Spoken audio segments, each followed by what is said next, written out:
stato veramente onorato a venire qui in casa di Piero Palumbo e vi raccomando, ve lo dico io, in persona, per esempio, davanti alla televisione, tutti i telespettatori, non cambiate casa. Bravissimi, capite tutte cose. No, non cambiate casa Piero Palumbo.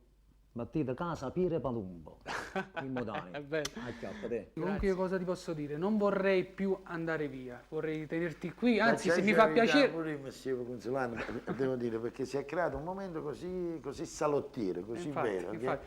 Io cosa la televisione ha bisogno proprio di questo. È vero. Io cosa ti posso dire? Oltre alle zeppole che ancora non hai gustato. E che non ti però preoccupare se ti fa piacere, spegniamo le telecamere con il permesso degli amici che stanno a casa, ti trattieni qua, mamma ha fatto uno spazzatino che Vasil e che tu dica a fare. Ma perché ne giurito se telecamere, scusate, che te rimane da fare?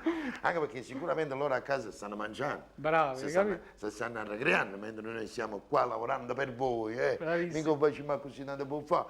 Oh, voi buon appetito con tanta salute. Ma diremo questa cosa, voi mangiate, ma mangiamo pure noi, senza offesa. Buon appetito.